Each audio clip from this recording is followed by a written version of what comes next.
Road Week on the Paper Crafters Library blog, and every day during the week of May 28th to June 1st, 2012, we'll be sharing different project ideas featuring a variety of products from Maya Road. Now, Maya Road has a wide array of products that are fantastic building blocks to embellish or enhance any crafting project. At the end of this week, 2 lucky winners will receive a Maya Road prize pack, and we'll share more details at the end of this video. Now in today's video, I'm going to show you how to create this altered frame, which features a variety of Maya Road trims and cording, some of their flowers, craft tags, as well as their chipboard letters. So let's get started. So the first thing I want to show you is an easy way to color your chipboard letters so that they are very close in color to the craft of Maya Road's craft mini tags. I'm going to start with some of my Versa Magic wheat chalk ink. And I'm going to cover my chipboard letters with this color. You can see it's just a very neutral color. And then I'm going to sprinkle on Wow's matte embossing powder. So I'm now going to sprinkle on my Wow embossing powder clear matte dull powder.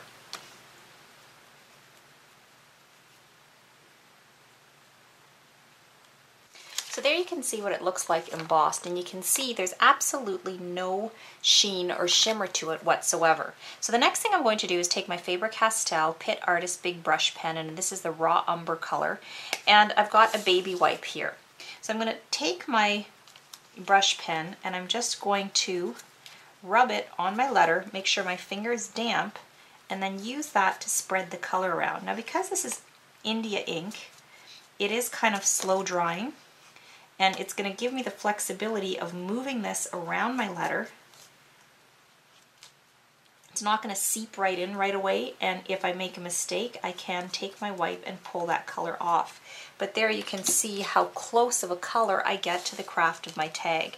So essentially I'm just brushing my pen against there, making sure my finger's damp, and then using my damp finger to spread the color onto my letter. So I'm going to go ahead and I'm going to finish my remaining letters with this exact same process that I've just demonstrated. So there you can see what that looks like. We now have our letters colored to match the craft color in our tags. So let's move on. So I have here a frame that I picked up from the dollar store that has a 5 3/4 by 8 inch opening, and I've taken it apart. You can see all the pieces I have here. So this is the front of the frame. I'm going to flip this over. I'm going to take my glass piece and I'm just going to sit it inside the frame. And this is just going to help me determine my positioning for my patterned paper, because I want it to be able to completely cover my frame. Now the pattern paper that I'm using comes from an Echo Park Note to Self collection. And I'm going to stick it to my frame using some red liner adhesive. Now, right now it looks like I'm sticking it to the wrong side of the glass, but we're actually going to be, I'm actually going to be flipping the glass over. Right now I have it, I'm working this way just so that I can see where I'm positioning my paper. And this, I like to use frames like this, creating my projects rather than on the inside of the frame or framing it behind glass, to actually have it on the outside of the frame, because in that way you don't have to spend the money in buying expensive shadow boxes. So right now you can see I've placed my double-sided adhesive, my red liner tape, onto my glass, and then I'm just going to position my paper where I want it to be. So to make sure that once I do flip this glass upside down, that my entire paper is going, I'm not going to see any part of the underside of the frame underneath. So once I have my pattern paper positioned, I'm then just going to lift up one side, very carefully remove the backing, and then go ahead and stick down my pattern paper. And then I'm going to remove the backing off the remaining 3 pieces of red liner tape, and then finish sticking down my patterned paper. So now that my paper is stuck to my glass, as you can see here, I'm going to flip my glass upside down, and I'm going to position it over my frame, and then I'm going to flip it over like so, just to make sure that it is centered in my window, as you can see here. So now what I'm going to do is I'm going to go ahead and start replacing the parts of my frame. Just like so. So now here I'd cut this little strip off the bottom of my pattern paper. It had numbers running along the bottom and along the side, and I thought it was kind of neat, and thought that I'd want to add that into my frame. So I'm just going to use some double-sided adhesive, run some double-sided adhesive everywhere except along the very edge. I'm going to tuck the edge into, or just underneath my the edge of my frame, and then I'm going to go ahead and stick this down onto my frame. So there you can see what that looks like. I'm now working on top of the glass frame. There's nothing that's going to be covering or protecting this, and it's going to be essentially like an open shadow box. So at this point I like to position my elements on my frame just to see how I like their placement. So I'm just going to go ahead and do that just to show you my process. So here you can see what my frame looks like with my elements arranged, and this usually takes a little while as I pick and choose through the different things that I have to come up with an arrangement that I'm happy with. Now my tag, I did tie a little bit of the Maya Road Blackberry cording around it, and I'm planning on putting that here and stamping my grandpa's name on there. So the first thing I'm going to do is to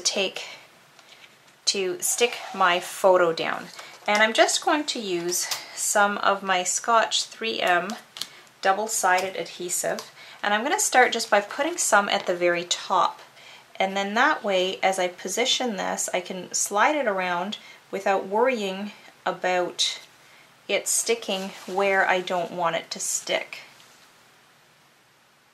And I'm sticking it down so that there's a small border at the top and at the right hand side.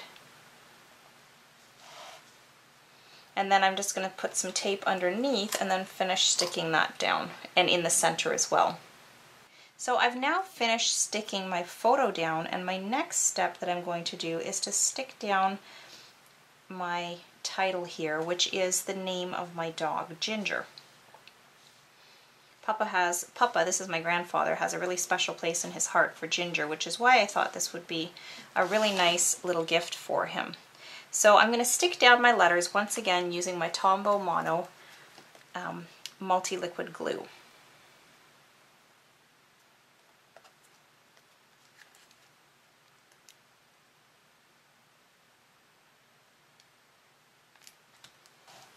So I've stuck down all my letters, and the next thing I'm going to do is to start sticking down some of my trims. And for that I'm going to use a hot glue gun, and I'm just going to place a thin line of my hot glue on my frame, and then I'm going to press my trim down into that. Now you don't have to use a hot glue gun for this. You could also use a glue like this 450 quick dry adhesive, or you could use some of this Fabri-Tac adhesive as well.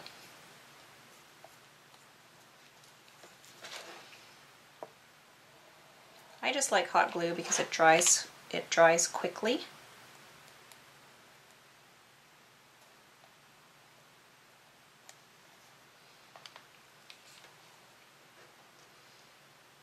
Now for my little trim, because it's kind of a little bit curved, I'm just going to lay down a little bit of adhesive at a time. So there you can see what that trim looks like. Now for my large red flower, this is Maya Road's Vintage Lace Mom, the apple color. I've taken 2 normal sewing pins and I've stuck them into the back of that flower. And when I was just looking at it, I thought the color just coordinated so nicely with the colors in the picture that I thought that would be a really nice, pretty addition. So a great thing to do if you don't own any of the trinket pins that are on the market. And these I just bought at a dollar store. So I'm going to attach my flower once again with my hot glue, my large red one, and then my small yellow one, like so. And then the last thing that I want to do is to attach my tag. Now before I attach my tag though, I do want to stamp on it, so I'm going to show you how to do that. So the stamp set I'm using is this little clear stamp set from Stampendous, this little alphabet set, and I've mounted the letters P and the A to the block because my grandpa, we refer to him as Papa. So I'm going to first put his name here in the middle of my tag. So I'm just going to ink it up on my stamp there, and I'm going to stamp the PA, and then I'm going to ink it up one more time. I'm going to align it right next to it, and then I'm going to stamp the PA once again. So there you can see that. And then I'm just going to, I have the little and sign that I'm just going to attach to my block, and then I'm going to put that just above. So you can see it's and Papa. So we're now ready to attach this to our frame. So I've added 3 little rhinestones at the bottom of my tag just to fill in a little bit of that empty space, and I'm now ready to add it onto my frame.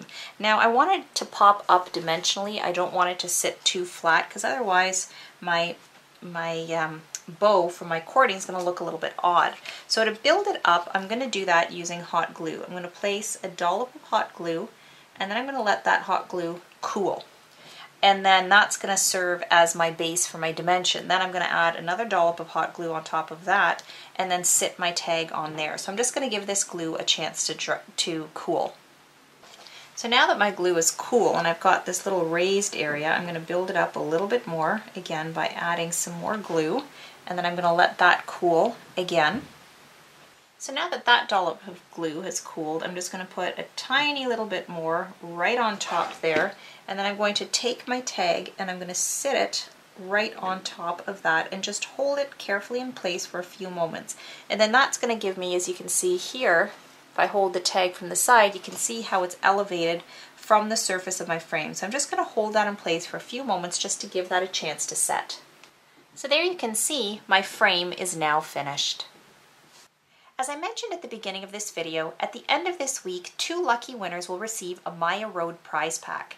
The winners will be chosen from all the comments left both on the Paper Crafters Library blog and Facebook page, as well as on the Maya Road blog and Facebook page throughout the week. The winners will be announced on Friday, June 1st at 4 p.m. Eastern Standard Time. To enter to win, visit the Paper Crafters Library blog and leave a comment in the post you see here. If you're watching this video from somewhere other than our blog, you'll find a direct link to this post in the video description section. Now while you're there, we invite you to check out the benefits of becoming a Paper Crafters Library member by clicking on the Benefits of Membership link at the top of our blog. Now the winner will be announced Friday, June 1st at 4 p.m. Eastern Standard Time. Be sure to visit our blog every day this week for more great projects using Maya Road's products and for more opportunities to win, as each day you leave a comment counts as 1 entry. See you on the blog!